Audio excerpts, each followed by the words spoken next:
욥기 6장 1절부터 13절까지 말씀을 다 같이 봉독하시겠습니다. 욥이 대답하여 이르되 나의 괴로움을 달아보며 나의 파멸을 저울 위에 모두 놓을 수 있다면 바다의 모래보다도 무거울 것이라. 그러므로 나의 말이 경솔하였구나. 전능자의 화살이 내게 박힘에 나의 영이 그 독을 마셨나니 하나님의 두려움이 나를 엄습하여 치는구나. 들나귀가 풀이 있으면 어찌 울겠으며 소가 꼴이 있으면 어찌 울겠느냐. 싱거운 것이 소금 없이 먹히겠느냐. 달게 알 흰자위가 맛이 있겠느냐. 내 마음이 이런 것을 만지기도 싫어하나니 꺼리는 음식물같이 여김이니라. 나의 간구를 누가 들어줄 것이며 나의 소원을 하나님이 허락하시랴. 이는 곧 나를 멸하시기를 기뻐하사 하나님이 그의 손을 들어 나를 끊어버리실 것이라. 그러할지라도 내가 오히려 위로를 받고 그칠 줄 모르는 고통 가운데서도 기뻐하는 것은 내가 거룩하신 이의 말씀을 거역하지 아니하였음이라. 내가 무슨 기력이 있기에 기다리겠느냐. 내 마지막이 어떠하겠기에 그저 참겠느냐. 나의 기력이 어찌 돌의 기력이겠느냐. 나의 살이 어찌 노쇠겠느냐. 나의 도움이 내 속에 없지 아니하냐. 나의 능력이 내게서 쫓겨나지 아니하였느냐. 아멘. 저는 오늘 함께 우리가 봉독한 말씀을 중심으로 고난 속의 몸부림이라고 하는 제목으로 함께 은혜를 받기 원합니다. 오늘 본문은 욥이 그동안 많은 고난을 지금 당해왔던 것을 우리는 함께 나누고 알 수가 있었죠. 당대 최고의 부자였고 그 어느 누구보다도 또 믿음으로도 신앙으로도 뒤처질 자가 없었던 욥, 아주 다복했던 그 욥이 하나님의 시험을 통해 한순간에 모든 것을 다 잃고 마는 지금 비참한 상황 속에 빠지게 되었죠. 그뿐만이 아니죠. 모든 것을 잃은 것도 부족해서 욥에게는 아주 극심한 굉장히 지독한 또 이 피부병까지도 몸에 악창이 나면서 굉장히 괴로움 속에 지금 나날을 보내고 있었던 그 욥이었던 것이죠. 웬만한 사람 같으면 아마 그 정도에서 벌써 인생을 포기하거나 자살을 하거나 너무나 많은 고통과 괴로움 속에 빠져 있었을 것입니다.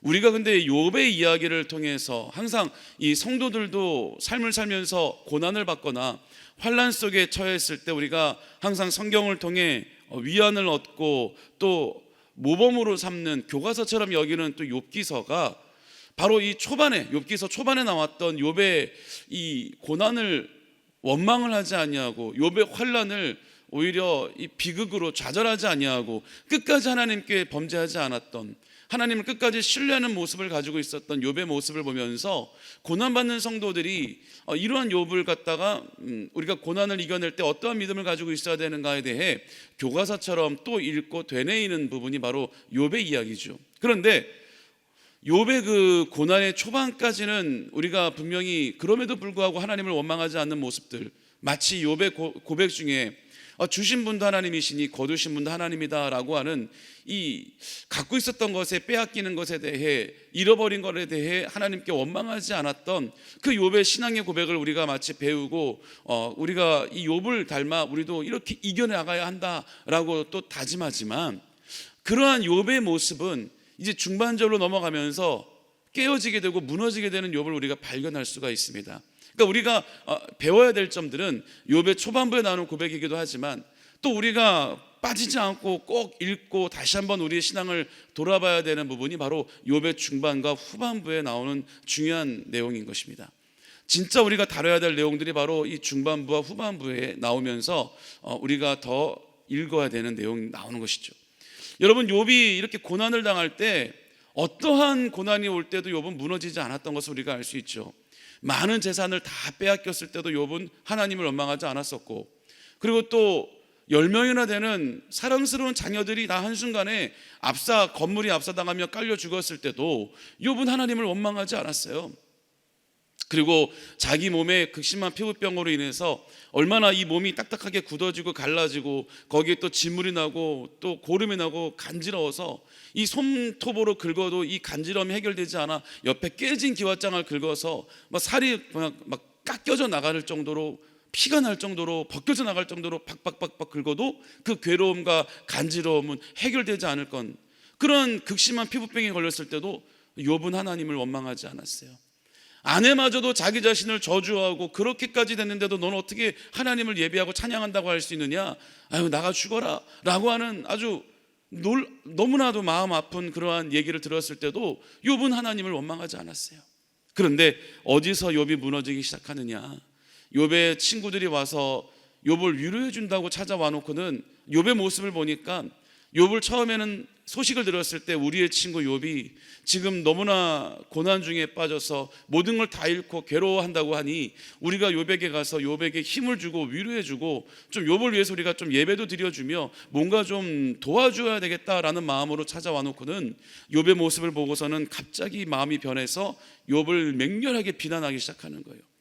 한 사람이 비난하면 나머지 두 사람이 아유 왜 그래, 그만하면 됐어, 지금 이렇게 고통 중에 빠져있는 친구한테 뭐 하는 거야, 뭐 이렇게라도 해야 되는데 세상에 세 명이 모두가 다 번갈아 가면서 욥을 공격하기 시작하는 거예요.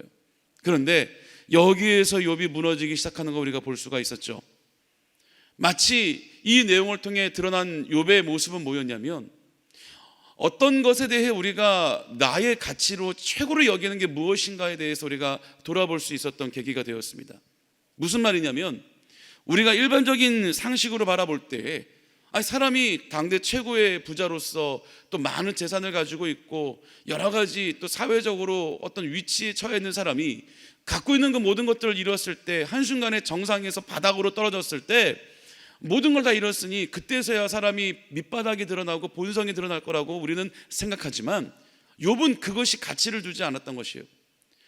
보통 사람들이 생각하는 욥에 갖고 있었던 표면적인 보여지는 욥의 재산이라든지 그런 것들이 욥에 있어서 제일 중요한 가치가 아니었었던 거예요. 내가 제일 중요하게 생각하는 것이 잃었을 때, 내가 제일 중요하게 생각하는 것이 무너졌을 때 나의 밑바닥이 드러나게 되는 것이거든요. 근데 그것들이 욥의 중요한 가치가 아니었던 것이죠. 욥이 생각하는 중요한 가치는 뭐냐면 어떤 것을 건드렸을 때 욥이 무너질 수 있었냐면은 바로 욥 자신이 생각하고 있었던 본인에 대한 신앙심, 본인에 대한 믿음의 모습이었던 거예요. 그러니까 재산이 다 빼앗겨도 욥은 원망하지 않았고 자기 자녀들을 다 죽임의 당해 한순간에 다 빼앗겨도 욥은 원망하지 않았고 자기 몸에 병이 걸려도 원망하지 않았던 욥이 친구들이 찾아와서 자기가 이때까지 믿고 있었던, 그래도 내가 재산보다 나의 자녀보다 나의 사회적인 위치보다도 내가 더 중요하게 생각했던 나의 믿음, 내가 어떠한 시련 속에서도 내가 하나님을 원망하지 않았다라고 하는 자기 자신에 대한 의, 그것이 공격을 당하기 시작하니까 욥은 자기의 밑바닥이 드러나기 시작한 거예요. 욥이 맹렬하게 비난하는, 정죄하는 자기 친구들과 맞서 자기를 변론하기 시작하죠. 그런데 그냥 변론하는 걸로 끝나는 게 아니었어요. 야, 니네들이 내가 어떻게 신앙생활했는지 내 옆에서 봤냐? 매일매일 24시간 눈 뜨고 나를 지켜봤냐? 내가 어떻게 하나님 앞에 신앙생활을 했으며 내가 얼마나 신실한 삶을 살아왔는지, 또 내가 너네들이 말하는 것처럼 내가 죄를 지어서 내가 지금 이 고난 속에 빠져 있는 건지 너네가 직접 봤냐고. 보지도 못하고 지금 내가 처한 상황 가지고 나를 그렇게 비난할 수가 있냐? 이 정도 선에서만 변론했어도 어떻게 보면 하나님은 그렇게까지 욥에 대해서 더 아주 심하게 훈련에 대해서 메모라쳐가며 욥을 가르쳐 주시지는 않았을 수도 있어요. 그런데 욥이 어떻게까지 분노하면서 자기를 변론했냐면 자기가 태어난 것까지도 저주하기 시작했죠. 차라리 내 어머니 모태에 내가 임신하였을 때 어머니에게 뭐가 잘못돼서 내가 그냥 임신 중에 내가 없어졌으면, 내가 그냥 태어나지 말았어야 되는데, 그리고 그렇게 태어나게 하신 하나님에게까지 그렇게까지 욥이 원망하지 않았던 그 욥이 자기의 믿음에 대해, 자기의 신앙생활에 대해 내가 죄를 지었기 때문에 내가 이 고난에 빠져 있다라는 그 비난과 정죄를 당했을 때 하나님을 원망하는 말이 쏟아져 나오기 시작했던 거예요. 그때야 비로소 욥은 하나님께 원망을 쏟아놓기 시작했던 거예요. 마치 어떠한 힘든 일을 겪었을 때 끝까지 자기 자신을 굳건히 다져가며 나는 괜찮아, 나는 괜찮아, 주위 사람들에게도 아니요 저는 괜찮아요, 저는 괜찮아요 라고 자기 자신을 단련해가며 애써 무장하고 있을 때에 연약한, 정말 힘든 어떤 그 몸 한 가지를 어느 누군가 딱 건드렸을 때 그게 빵 터지는 순간 이때까지 참아왔던 모든 울분이 터져 나오는 것처럼, 그래서 이때까지 모든 내 속에 잠재되어 있던 원망과 울분이 터져 나오는 것처럼 욥의 친구들을 향한 자기의 변론은 분노로 변하여 울분으로 변하여 하나님에 대한 원망으로 변하여 터져 나오게 되었던 것이죠. 그래서 입술로 거친 말을 하며 하나님께까지도 하나님의 마음을 아프게 하는 말들을 쏟아놓으며 자기를 변론하기 시작했던 것입니다. 오늘 본문은 그러한 변론 속에 친구 중에 한 명인 엘리바스와 욥의 지금 계속되는 논쟁 가운데 한 대목인 것입니다. 여러분, 사람이 살아가면서요, 어느 누가 고난을 한 번도 당하지 않고 살아갈 수가 있냐 이거죠. 사람이 살아가면서 어느 누구가 한 번 태어나서 살아가는 그 한 인생 동안 좋은 일만 있을 수가 있겠냐 이거예요. 그리고 또 어느 누구는 태어나면서 살아가는 동안 나쁜 일만 있을 수 있겠느냐 이거예요. 뭐 요즘에는 한간의 말에 의하면은 흙수저로 태어나면 평생 흙수저로 살아갈 수밖에 없다. 개천에서 용난다는 말은 이제는 없다라는 말도 있지만 성경적으로 보면은 그렇지 않아요. 여러분, 우리가 오늘 전도서 말씀을 하나 더 보기 원합니다. 전도서 3장 1절에서 10절에 보면 이런 말씀이 있고, 저는 이 말씀을 항상 어려움이 닥쳐올 때마다 또 읽고 또 읽고 또 읽습니다. 범사의 기한이 있고 천하 만사가 다 때가 있나니 날 때가 있고 죽을 때가 있으며 심을 때가 있고 심은 것을 뽑을 때가 있으며 죽일 때가 있고 치료할 때가 있으며 헐 때가 있고 세울 때가 있으며 울 때가 있고 웃을 때가 있으며 슬퍼할 때가 있고 춤출 때가 있으며 돌을 던져버릴 때가 있고 돌을 거둘 때가 있으며 안을 때가 있고 안는 일을 멀리할 때가 있으며 찾을 때가 있고 잃을 때가 있으며 지킬 때가 있고 버릴 때가 있으며 또 찢을 때가 있고 꿰맬 때가 있으며 잠잠할 때가 있고 말할 때가 있으며 사랑할 때가 있고 미워할 때가 있으며 전쟁할 때가 있고 평화할 때가 있느니라. 일하는 자가 그의 속으로 말미암아 무슨 이익이 있으랴. 하나님이 인생들에게 노고를 주사 애쓰게 하신 것을 내가 보았노라.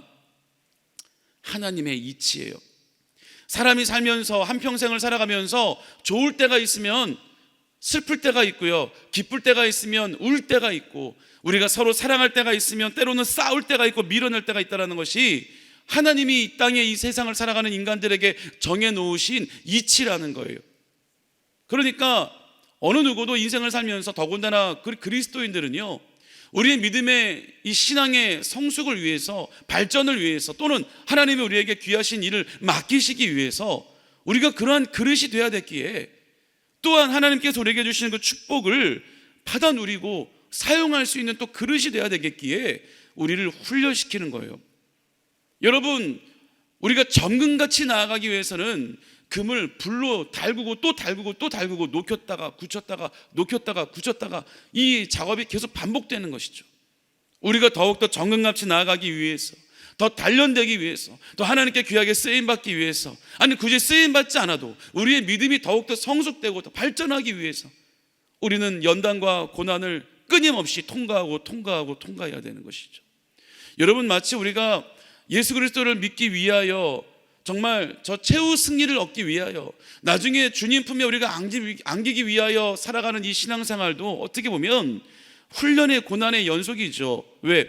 이 땅이, 이 세상이 얼마나 우리가 온전히 신앙생활을 할 수 없게끔 만들어 갑니까? 심지어는 지금 아무 상관도 없는 이 코로나라는 사태가 오히려 아무 상관도 없는 교회랑 연관지어 우리 그리스도인들이 핍박을 당하고 하나님의 이름이 땅에 떨어지고 예수 그리스도의 이름이 세상 사람들에게 조롱거리가 되고, 저는 그런 기사들을 볼 때마다 너무나 마음이 아프고 마음이 무너져 내리는 것을 볼 수가 있습니다. 예전에는 그 사람들이 너무나 미웠어요. 세상 사람들이 너무나 미웠지만 이제는 어느 정도 그 시기가 지나가고 나니까 이제는 미움도 안 생기고 그들을 향한 비난도 안 나오고 오히려 이 사태에 대해 하나님께 기도하게 되더라고요. 하나님 아시죠? 보시죠? 또 이런 일이 있어야 예수님이 오시는 날이 오겠죠.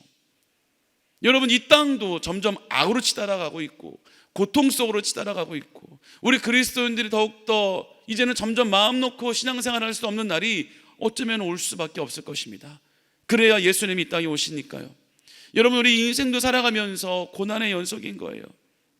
우리 신앙생활 하시는 우리 모든 분들도 인생을 살면서 예수를 믿고 신앙생활 하시면서 얼마나 많은 고난의 터널을 지나오셨습니까? 얼마나 많은 연단의 길을 걸어오셨습니까? 어쩌면 지금도 고난의 연단의 터널을 지나고 계신 분들이 있을 겁니다. 우리가 신앙생활 하는 것 그 자체가 연단이에요. 고난이에요. 편하게 신앙생활 하는 게 아니죠. 유혹이 너무나 많잖아요. 여러분, 우리가 가시밭길을 걸어가고 있는 거잖아요. 예수님께서 걸어가신 그 길을 쫓아가기 위함인데, 그 길이 넓은 길, 좋은 길, 편안한 길인가요? 가시밭길이에요. 좁은 길이에요. 그 길을 쫓아가기 위해서는 우리도 피투성이가 되고 찢겨나가는 아픔을 경험해야 되는 것입니다. 그럴 때 우리에게 상처만이 남는 것이 아니라, 우리에게 더욱더 아픈 고통만, 흔적만 남는 것이 아니라, 우리에게는 그럴 때마다 스티그마, 예수 그리스도의 흔적이 남지만 나중에 우리가 저 천국에 올라갔을 때 인생을 살면서 겪었던 우리의 상처와 고난의 흔적들은 금으로 쌓아주시는, 금빛으로 다시 회복되어 저 천국에 올라갔을 때 그것이 곧 예수 그리스도의 흔적으로 변하여 하나님께 칭찬받는 놀라운 상급의 흔적인 줄 믿습니다. 영광의 상처가 될 줄 믿습니다. 오늘 욥도 그러한 고난의 터널을 지나가고 있는 거예요. 그런데 욥은 자기 자신이 그토록 자신 있게 여겼던, 그래, 내가 제일 중요한 가치로 여기는 것은 나의 재산이 아니야. 저 사랑스러운 내 자녀들도 아니고 내 건강도 아니고 내가 어떠한 시련에도 무너지지 않았던, 그래도 나는 하나님을 찬양했던 나의 믿음이지. 그것이 욥에게 꽉 차 있었던 자기 의였던 거예요. 그것이 공격당하는 순간 욥은 무너져 내리고 자기 본성이 드러나 자기도 분노하며 심지어 하나님까지 원망하게 됐던 것이죠. 여러분, 저 또한도 지금 이 자리에 오는 동안 수많은 고난의 연속의 터널을 지나왔어요. 무너지고 좌절이 되었던 순간들도 너무나 많았어요. 하나님 저에게 왜 그러실까? 물론 제가 온전히 하나님께 순종하기 전에는 하나님을 이렇게 믿고 인정하지도 않았죠. 그렇지만 그래도 끝까지 하나님은 저를 고난의 길로 이끌어 가시더라고요. 끝까지 제가 두 손 두 발 들고, 하나님, 저 이제 아무것도 남지 않고 제 목숨 하나 남았으니 죽이든 살리든 마음대로 하세요. 욥의 고백처럼 죽이든 살리든 마음대로 하세요. 완전히 제 안에 자아가 다 상실되고 저의 의의가 다 무너져 내려 제 양손에 꽉 쥐고 있던 것까지 다 놓고 두 손 두 발 드니까 제 몸에 도끼가 모든 게 다 빠져버리고 나니까 그때서야 하나님이 저를 어떻게 사용하시든 제가 순종하겠습니다라는 고백이 그때서야 나오는 거예요.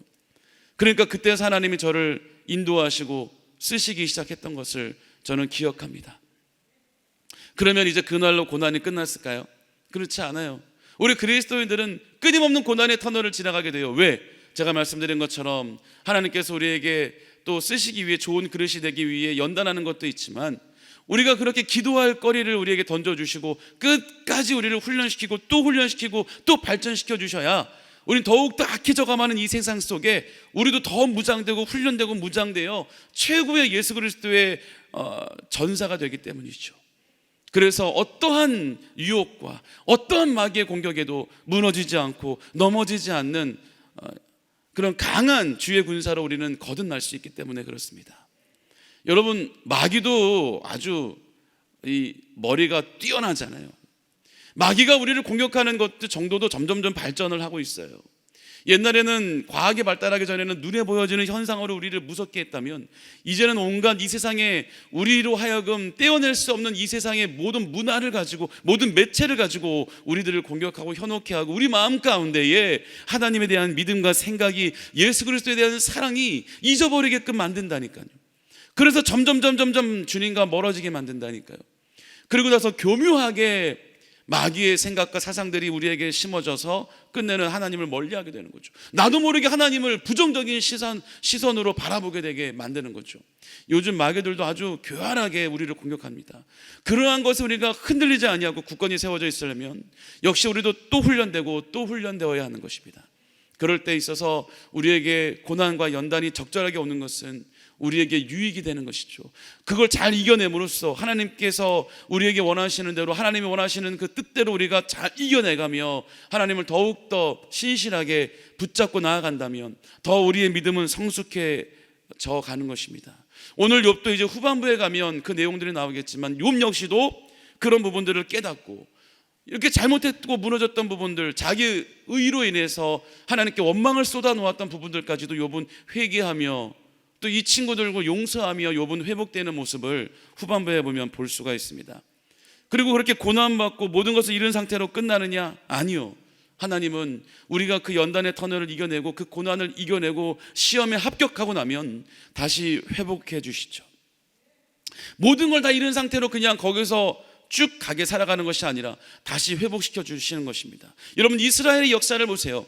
끊임없이 야훼 목전에 악을 행하였던 이스라엘 백성들도 그때마다 다른 나라에게 징계를 받아 압제를 당하기도 하고 또 나라가 빼앗기는 비극도 맞이했었고 여러 가지 어려운 상황 속에 놓여져 있지만 그때마다 이스라엘 백성들의 부르심에 하나님은 외면하지 아니하시고 또 회복시켜 주시고 또 회복시켜 주시고 또 회복시켜 주셨던 하나님의 마음을 우리는 알 수가 있죠.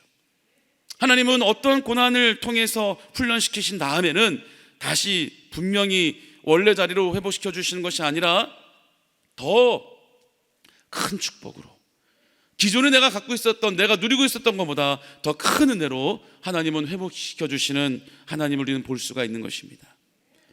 그래서 그 비밀을 아는 우리 그리스도인들은, 몇 번 정도 고난을 통해 훈련되어졌던 경험이 있는 우리 그리스도인들은 고난이 왔을 때 처음 고난을 맞이하거나 아니면 세상 사람들처럼 무너지지 않습니다.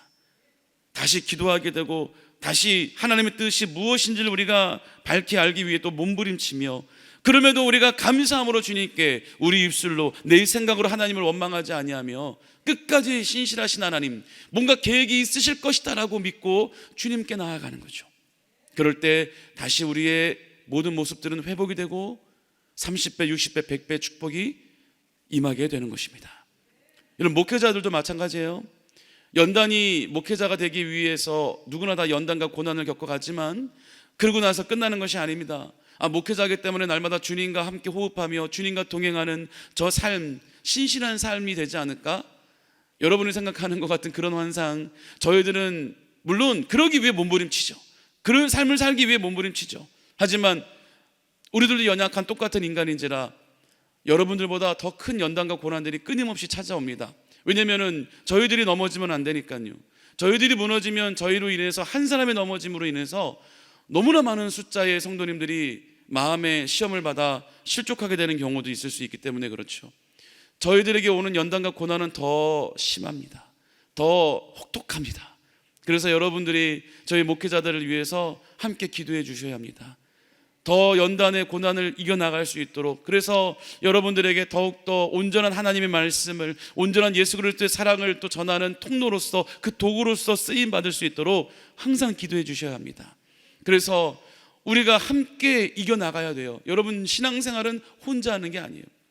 신앙생활, 나 홀로 신앙생활하면 여러 가지 어려움 속에 봉착했을 때 그 힘을 못 받아 무너질 수밖에 없습니다. 중보기도의 힘은 대단한 거 여러분 아시죠? 우리가 함께 신앙생활을 한다는 것은 함께 도와주고 이끌어주고 밀어주고 끌어주며 서로 중보기도 해주며 어려울 때 힘이 되어주며 서로 이겨나가야 하는 것입니다.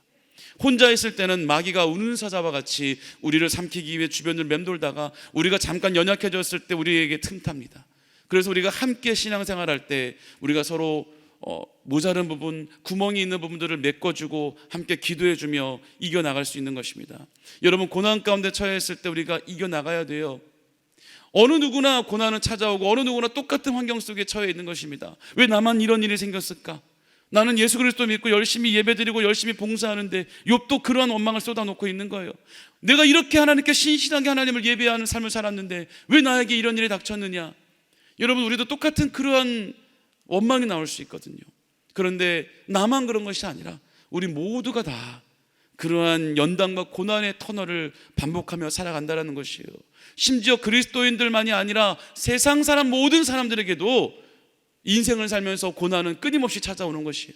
그런데 우리 그리스도인들은 이 고난이 왜 오는 것이며 이 고난을 어떻게 이겨나가야 되는지 그 비밀을 알고 있는 것이고, 세상 사람들은 그 비밀을 알지 못해서 좌절하고 낭망하여 자기 인생을 포기하게 되는 거죠.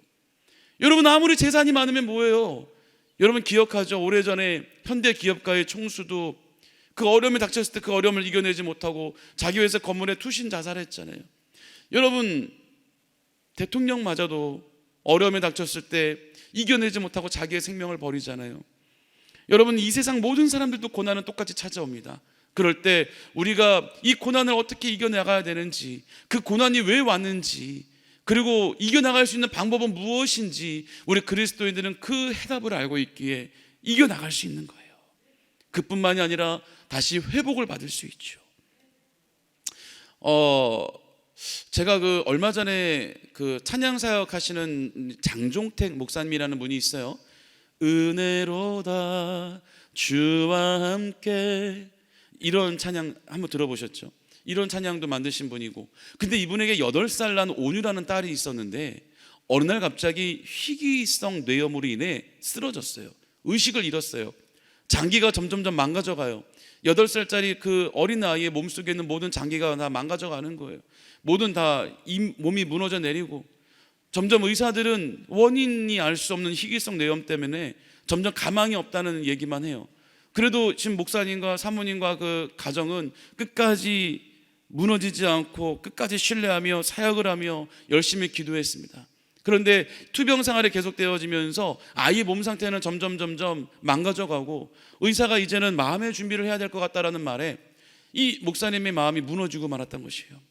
그래도 끝까지 하나님은 해주시겠지, 하나님은 도와주시겠지, 끝까지 해주시겠지라고 마음을 먹고 기도하며 사역에 임했었는데, 의사에게 들려오는 소리는 이제 가망이 없으니 준비하십시오라는 소리에 마음속에 하나님에 대한 원망이 생겨나기 시작했다는 거예요. 이게 뭡니까? 하나님, 내가 이때까지 끝까지 그래도 하나님께 신뢰하며 나갔는데 결국에는 결과가 이것입니까? 그럴 때 하나님의 음성이 들려오더라는 거예요. 그래도 네가 나를 신뢰하느냐, 그래도 네가 나를 신뢰하느냐. 그때 무너져 내리면서 네 예수님, 그래도 제가 주님을 신뢰합니다, 그러한 고백이 나오더라는 거예요. 그러면서 다시 일어나 다시 한번 주님을 믿고 신뢰하며 그 본분을 지켜 열심히 사역에 임했다라는 거예요. 그런데 어느 날 기적이 일어났어요. 갑자기 8살의 이 온유가, 의식을 잃고 쓰러져 있던 온유가 깨어났는데, 병상에서 깨어나자마자 의사들이 다 가망이 없다 준비하라고 했던 그 8살 딸이 깨어나면서 처음으로 외친 말이 뭐였냐면 예수님이라는 단어였어요. 그런데 이게 이 딸이 눈을 뜨면서 계속 예수님 예수님 그렇게 외치고 있으니까 이 목사님이 너무나 깜짝 놀라서 순간적으로 핸드폰을 꺼내서 영상을 찍었어요. 연출된 영상이 아니라 실제 그 당시의 영상을 찍어서 인터넷에, 유튜브에 간증과 함께 올렸던 것을 저는 봤습니다. 그리고 제가 인터넷상에서도 또 그 목사님과 이 페이스북이라고 하는 소셜미디어와 함께 이렇게 친구로 맺어져 있어서 저는 그 과정을 다 지켜봤거든요. 그분이 계속 딸이 몇 월 며칠 어떤 치료를 받고 있다, 기도해 주세요. 몇 월 며칠 어떻게 안 좋아졌다고 합니다, 기도해 주세요. 이런 과정들을 다 지켜봤기 때문에 너무나 저희들도 함께 기적을 체험하며 하나님께 감사하며 기도했던 것을 기억합니다. 어떤 고난이 온다 할지라도, 이 땅이 이제 다 끝난 것 같은 고난이 나에게 찾아온다 할지라도 끝까지 주님을 신뢰할 때 항상 주님은요 마지막에 역사하시더라고요. 더 이상 떨어질 나락이 없는 완전한 바닥으로 떨어졌을 때 꼭 그때 역사하시더라고요.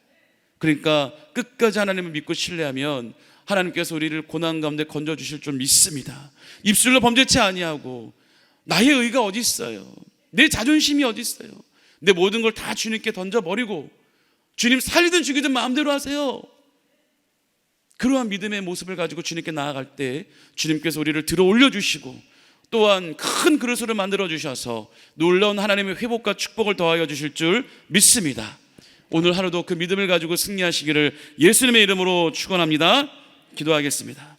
사랑의 하나님 아버지, 감사합니다. 하나님, 오늘도 우리의 삶 속에 또 욥의 이야기를 통해 또 살면서 우리가 고난을 또 맞닿을 수도 있는데 그 순간에 우리가 하나님께 원망하지 아니하며 또 나의 나된 것은 다 주님 앞에 내려놓고 십자가 밑에 내려놓고 오직 주님만을 바라보고 신뢰하며 나갈 수 있는 그 믿음을 더하여 주시옵소서. 하나님, 오늘도 우리가 모든 기도와 간구를 주님 앞에 올려드릴 때 우리의 모든 기도와 간구가 응답되게 하여 주시고 놀라운 주의 역사가 임하게 하여 주시옵소서. 감사드리며 예수님의 이름으로 기도드립니다.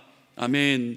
하늘에 계신 우리 아버지여, 이름이 거룩히 여김을 받으시오며 나라가 임하시오며 뜻이 하늘에서 이루어진 것 같이 땅에서도 이루어지이다. 오늘 우리에게 일용할 양식을 주시옵고 우리가 우리에게 죄 지은 자를 사하여 준 것 같이 우리 죄를 사하여 주시옵고 우리를 시험에 들게 하지 마시옵고 다만 악에서 구하시옵소서. 나라와 권세와 영광이 아버지께 영원히 있사옵나이다. 아멘. 우리 함께 기도하실 때 우리 또 여의도 순복음교회와 우리 이용훈 대표총회장님, 또 우리 여의도 순복음 분당교회, 또 우리 황선옥 담임 목사님의 건강과 사역을 위해서, 또 오늘 여러분들이 가지고 나온 모든 기도 제목들이 응답되기 위해, 또 이 어려운 시국 속에서도 하나님의 사명을 가지고 세계에 나아가 그 선교사의 사명을 감당하고 계신 우리 파송된 선교사님들을 위해 우리가 함께 기도할 때 놀라운 하나님의 역사가 임할 줄 믿습니다. 다 같이 우리 주여 세 번 부르시며 함께 기도하겠습니다.